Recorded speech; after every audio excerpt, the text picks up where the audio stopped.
Hi all, welcome back to my channel. അപ്പോൾ നമ്മളുടെ ഈ വീഡിയോ ക്ലാസ് 12 ഡിറ്റർമിനൻസ് എന്ന് പറയുന്ന ചാപ്റ്ററിൻ്റെ കണ്ടിന്യൂവേഷൻ ആണ്. നമ്മൾ ആ ചാപ്റ്ററിലെ ഡിറ്റർമിനൻസ് ഉപയോഗിച്ചിട്ട് ഏരിയ ഓഫ് ട്രയാങ്കിൾ കണ്ടുപിടിക്കുന്ന എങ്ങനെയാണെന്നും 3 പോയിന്റ്സ് തന്നാൽ അത് കൊളീനിയർ പോയിന്റ്സ് ആണോന്നും ഒക്കെയുള്ള പ്രോബ്ലംസ് ഒക്കെ നമ്മൾ ചെയ്ത് നോക്കി. ഇനി അടുത്ത പ്രോബ്ലം ആണ് find the equation of the line joining 1, 2, 3, 6 using determinants. Okay, അതായത് 1, 2 എന്ന് പറയുന്ന പോയിന്റും 3, 6 എന്ന് പറയുന്ന പോയിന്റും തമ്മിൽ ജോയിൻ ചെയ്യുമ്പോൾ ഫോം ചെയ്യുന്ന ലൈനിൻ്റെ ഇക്വേഷൻ കണ്ടുപിടിക്കണം. എന്തുപയോഗിച്ചിട്ട്? ഡിറ്റർമിനൻസ് ഉപയോഗിച്ചിട്ട്. അപ്പം നമ്മൾ അതിൻ്റെ ഒരു ഫോർമുല നമ്മൾ എഴുതി വെച്ചിട്ടുണ്ടായിരുന്നു. പ്രീവിയസ് വീഡിയോസ് നോക്കിയാൽ നിങ്ങൾക്കത് കാണാം. അതെന്താണെന്ന് നമുക്കൊന്നുകൂടെ എഴുതാം. അപ്പോൾ ഇതാണ് നമ്മളുടെ ആ ഇക്വേഷൻ. അപ്പോൾ ഇത് നോക്കിക്കേ, determinant of x y 1 x1 y1 1 x2 y2 1 equal to 0. Okay, ഇതാണ് നമ്മുടെ ഫോർമുല. അപ്പോൾ ഇതിൽ നമുക്ക് എന്തൊക്കെ ആവശ്യമുണ്ട്? x1 y1 ആവശ്യമുണ്ട്, x2 y2 ആവശ്യമുണ്ട്. അപ്പോൾ നമുക്ക് ക്വസ്റ്റ്യനിൽ തന്നിട്ടുള്ള ഈ രണ്ട് പോയിന്റുകളെയാണ് നമ്മൾ x1 y1 ആയിട്ടും x2 y2 ആയിട്ടും എടുക്കുന്നത്. ഇതിൽ x1 y1 ആയിട്ട് 1 2ഉം x2 y2 ആയിട്ട് 3 6നെയും നമുക്ക് എടുക്കാം. ഓക്കെ, ഇനി എന്ത് ചെയ്യാം? ഈ രണ്ട് പോയിന്റ്സുകൾ നമുക്ക് ഈ ഡിറ്റർമിനൻറ്റിൻ്റെ അകത്തേക്ക് ഇട്ട് കൊടുക്കാം. Which is equal to determinant of x y 1. ഈ എക്സ് വൈ ഇങ്ങനെ തന്നെ ഇടുന്നതിൻ്റെ നമുക്കൊരു ഇക്വേഷൻ ആണ് വേണ്ടത്. അപ്പോൾ എക്സും വൈയും അടങ്ങിയിട്ടുള്ളതായിരിക്കുമല്ലോ ഒരു ഇക്വേഷൻ എന്ന് പറയുന്നത്. അതുകൊണ്ടിട്ടാണ് ഇത് ഇങ്ങനെ തന്നെ ഇവിടെ എഴുതിയേക്കുന്നത്. x1 y1 എന്ന് പറഞ്ഞാൽ എന്തായിരുന്നു? 1 2 1 x2 y2 3 6 1 ഈക്വൽ ടു 0 ഇടാൻ മറന്നു പോകരുത്. ഓക്കെ, ഇനി നമുക്ക് എന്ത് ചെയ്യാം? എക്സ്പാൻഡിങ് അലോങ് ഫസ്റ്റ് റോ ഉപയോഗിച്ചിട്ട് നമുക്കിതിൻ്റെ ഡിറ്റർമിനൻറ്റ് കണ്ടുപിടിക്കാം. അപ്പോൾ എന്താ വരുന്നത്? ഫസ്റ്റ് റോയിലെ first element X into X ഉള്ള റോയും കോളവും കളഞ്ഞിട്ടുള്ള 4 എലമെൻറ്റുകൾ. അപ്പോൾ ഏതാ? 2 1 6 1 മൈനസ് ഫസ്റ്റ് റോയിലെ second element Y into Y ഉള്ള റോയും കോളവും കളഞ്ഞിട്ടുള്ള 4 എലമെൻറ്റുകൾ 1 1 3 1 പ്ലസ് ഫസ്റ്റ് റോയിലെ ലാസ്റ്റ് എലമെൻറ്റ് 1 ഇൻറ്റു 1 ഉള്ള റോയും കോളവും കളഞ്ഞിട്ടുള്ള 4 എലമെൻറ്റുകൾ 1 2 3 6 ഈക്വൽ ടു 0. ഇതിൻ്റെ ഡിറ്റർമിനൻറ്റ് വാല്യൂ ഈക്വൽ ടു 0. പിന്നെ നമുക്കിനി ഇതൊന്ന് സോൾവ് ചെയ്തെടുക്കാം. എക്സ് ഇൻറ്റു 2/2 മെട്രിക്സിൻ്റെ ഡിറ്റർമിനൻറ്റ് കണ്ടുപിടിക്കാൻ നമ്മൾ പഠിച്ചിട്ടുള്ളതല്ലേ? എന്താ? ക്രോസ് മൾട്ടിപ്ലൈ ചെയ്തിട്ട് അവരെ തമ്മിൽ മൈനസ് ചെയ്യണം. അപ്പോൾ 2 into 1 2 minus 6 into 1 6 minus y into 1 into 1 1 minus 3 into 1 3 plus 1 into 6 6 minus 3 into 2 6 equal to 0. അത്രയും വരെ ഓക്കെ അല്ലേ? ഇനി നമുക്കിതൊന്ന് സോൾവ് ചെയ്താൽ മതി. എക്സ് ഇൻറ്റു 2 മൈനസ് 6 എന്ന് പറഞ്ഞാൽ എത്ര വരും? -4 മൈനസ് വൈ ഇൻറ്റു 1 മൈനസ് 3 എന്ന് പറയുന്നത് -2 plus 1 into 6 minus 6 0 equal to 0. X into -4 എന്ന് പറഞ്ഞാൽ -4x. ഈ മൈനസ് ഇൻറ്റു മൈനസ് പ്ലസ് ആകും. വൈ ഇൻറ്റു 2 2y 1 ഇൻറ്റു 0 എന്താ? 0. അപ്പോൾ നമുക്ക് എന്ത് കിട്ടി? -4x plus 2y equal to 0 എന്ന് കിട്ടി. നമുക്ക് ലൈൻ്റെ ഇക്വേഷനാണ് കണ്ടുപിടിക്കേണ്ടത്. അപ്പോൾ അതെന്താ? നമുക്ക് വൈ ഈക്വൽ ടു എന്ന് പറഞ്ഞ് കൊണ്ടുവരണം. അപ്പോൾ അത് നമുക്ക് ഈ 4xനെ -4xനെ നമുക്ക് ഇപ്പുറത്തേക്ക് കൊണ്ടുവരാം. അപ്പോൾ എന്ത് വരും?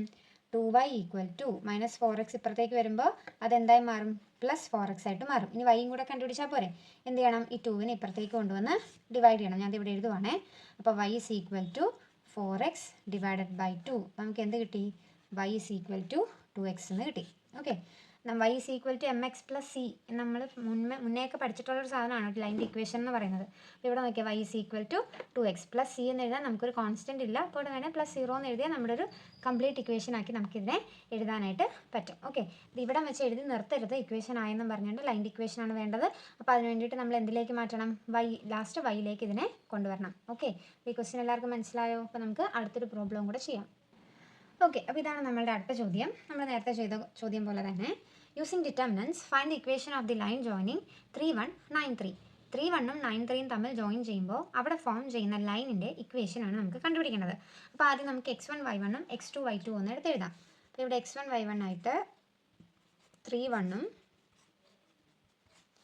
x2 y2 ആയിട്ട് 9 3നെയാണ് നമ്മൾ എടുക്കുന്നത്. ഓക്കെ, നമ്മളുടെ ലൈൻ്റെ ഇക്വേഷൻ കണ്ടുപിടിക്കാനുള്ള ഫോർമുല എന്താണ്? Equation determinant x y 1 x1 y1 1 x2 y2 1 equal to 0. ഇനി ഇതിനകത്തേക്ക് x1 y1ഉം x2 y2ൻ്റെയും വാല്യൂസ് നമുക്ക് ഇട്ട് കൊടുക്കാം. അപ്പോൾ എന്തായിരിക്കും വരുന്നത്? Determinant x y 1 3 1 1 9 3 1 equal to 0. Okay, ഇനി നമുക്കിതിൻ്റെ എക്സ്പാൻഡ് ചെയ്താൽ മതിയല്ലോ. ഫസ്റ്റ് റോ ഉപയോഗിച്ചിട്ട് ഞാൻ എക്സ്പാൻഡ് ചെയ്യാനായിട്ട് പോവുകയാണ്. അപ്പോൾ ഫസ്റ്റ് റോയിലെ first element X into X ഉള്ള റോയും കോളവും കളഞ്ഞിട്ടുള്ള 4 എലമെൻറ്റുകൾ 1 1 3 1 മൈനസ് ഫസ്റ്റ് റോയിലെ second element Y into Y ഉള്ള റോയും കോളവും കളഞ്ഞാൽ ബാക്കിയുള്ള 4 എലമെൻറ്റുകൾ 3 1 9 1 പ്ലസ് ഫസ്റ്റ് റോയിലെ ലാസ്റ്റ് എലമെൻറ്റ് 1 ഇൻറ്റു 1 ഉള്ള റോയും കോളവും കളഞ്ഞാലുള്ള ബാക്കി 4 എലമെൻറ്റുകൾ 3 1 9 3 equal to 0. Okay, X into ഇനി 2/2 മെട്രിക്സിൻ്റെ എന്ത് കണ്ടുപിടിക്കണം? ഡിറ്റർമിനൻ്റ് കണ്ടുപിടിക്കണം. അതെങ്ങനെ? ക്രോസ് മൾട്ടിപ്ലൈ ചെയ്തിട്ട് അവരെ തമ്മിൽ മൈനസ് ചെയ്യണം. അപ്പോൾ എന്താ വരുന്നത്? 1 × 1 1 minus 3 × 1 3 minus y into 3 × 1 3 minus 1 × 9 9 plus 1 into 3 × 3 9 minus 1 × 9 9 equal to 0. Okay അല്ലേ? ഇനി ഇതെന്താ വരുന്നത്? എക്സ് ഇൻറ്റു 1 മൈനസ് 3 എന്ന് പറഞ്ഞാൽ -2 മൈനസ് വൈ ഇൻറ്റു 3 മൈനസ് 9 എന്ന് പറയുമ്പോൾ -6 plus 1 into 9 minus 9 0 equal to 0. ഇതിനൊന്ന് സോൾവ് ചെയ്തെടുക്കാം. ഓക്കെ, ഞാനത് ഇവിടെ ഒന്നും കൂടെ എടുത്ത് എഴുതിയിട്ടുണ്ട്. അപ്പോൾ നമുക്ക് ഇതിനൊന്ന് സോൾവ് ചെയ്യാം. അപ്പോൾ എക്സ് ഇൻറ്റു -2 എന്ന് പറഞ്ഞാൽ -2x minus into minus plus y into 6 6y plus 1 into 0 0. അതിന് നമുക്ക് എഴുതേണ്ട ആവശ്യമില്ല. അപ്പോൾ ഈക്വൽ ടു 0 എന്ന് കിട്ടി. ഇനി നമുക്ക് വൈക്ക് ഒരു ഇക്വേഷൻ അല്ലേ കണ്ടുപിടിക്കണ്ടേ? അപ്പോൾ ഈ -2x നമുക്ക് ഈക്വൽ ഇപ്പുറത്തേക്ക് കൊണ്ടുവരാം. അപ്പോൾ -2x ഈക്വൽ ഇപ്പുറത്തോട്ട് വരുമ്പോൾ എന്താകും? അത് +2x ആയിട്ട് മാറും. നമുക്ക് കണ്ടുപിടിക്കേണ്ടത് y വാല്യൂ ആണ്. അപ്പോൾ ഈ വൈയുടെ കൂടെ മൾട്ടിപ്ലൈ ചെയ്തിരിക്കുന്ന 6നെ നമുക്ക് ഇപ്പുറത്തേക്ക് കൊണ്ടുവന്ന് ഡിവൈഡ് ചെയ്യാം. അപ്പോൾ y is equal to 2x/6. ഈ 2ഉം 6ഉം കൂടെ കട്ട് ചെയ്യുമ്പോഴത്തേക്ക് നമുക്ക് എത്ര ആയിരിക്കും കിട്ടുന്നത്? y is equal to എന്ത് വരും? 1/3x എന്ന് വരും plus 0. y is equal to mx plus c എന്നൊരു കംപ്ലീറ്റ് ഇക്വേഷൻ ഫോമിലോട്ട് വരാൻ വേണ്ടിയിട്ടാണ് ഈ 0യും കൂടെ അവിടെ ഇട്ടിരിക്കുന്നത് കേട്ടോ. ഓക്കെ അല്ലേ? അപ്പോൾ നമ്മൾ ഇക്വേഷൻ ഓഫ് ദി ലൈൻ കണ്ടുപിടിക്കാനായിട്ട് ഇതുപോലുള്ള ചോദ്യങ്ങളായിരിക്കും നമുക്ക് ചോദിക്കുന്നത്. അപ്പോൾ അതിൻ്റെ 2 പ്രോബ്ലംസ് നമ്മൾ ചെയ്തിട്ടുണ്ട്. അപ്പോൾ നല്ല രീതിയിൽ തന്നെ നമ്മുടെ area of triangle, collinear of the points, പിന്നെ ഇക്വേഷൻ ഓഫ് ദി ലൈൻ, ഈ 3 കാര്യങ്ങളും അത് ഏത് ഇക്വേഷൻ ഏത് ഡിറ്റർമിനൻറ്റിനകത്തിട്ടാണ് ചെയ്യേണ്ടത് എന്നുള്ളതൊക്കെ നല്ല രീതിയിൽ പഠിച്ച് നോക്കി വെക്കുക. അതിനനുസരിച്ച് ക്വസ്റ്റ്യൻ വായിച്ചിട്ട് വേണം ചെയ്യാനായിട്ട്. ക്ലിയർ? ഓക്കെ, അപ്പോൾ ഇന്ന് നമ്മൾ 2 പ്രോബ്ലംസ് ചെയ്തു. അപ്പോൾ അതോടുകൂടി ആ ഒരു സെക്ഷൻ നമുക്ക് തീർന്നു. അപ്പോൾ അടുത്ത വീഡിയോയിൽ നമ്മൾ അടുത്ത സെക്ഷനാണ് തുടങ്ങുന്നത്. അപ്പോൾ ഇന്ന് പഠിപ്പിച്ച ഈ 2 പ്രോബ്ലംസും എല്ലാവർക്കും തന്നെ മനസ്സിലായി എന്ന് വിശ്വസിക്കുന്നു. അപ്പോൾ നിങ്ങൾക്ക് ഈ വീഡിയോ ഇഷ്ടപ്പെട്ടെങ്കിൽ നിങ്ങളുടെ ഫ്രണ്ട്സിനൊക്കെ ഷെയർ ചെയ്യുക, എൻ്റെ വീഡിയോ ഒന്ന് ലൈക്ക് ചെയ്യുക, അതോടൊപ്പം തന്നെ എൻ്റെ ചാനലൊന്ന് സബ്സ്ക്രൈബ് ചെയ്യുക, സപ്പോർട്ട് ചെയ്യുക. താങ്ക്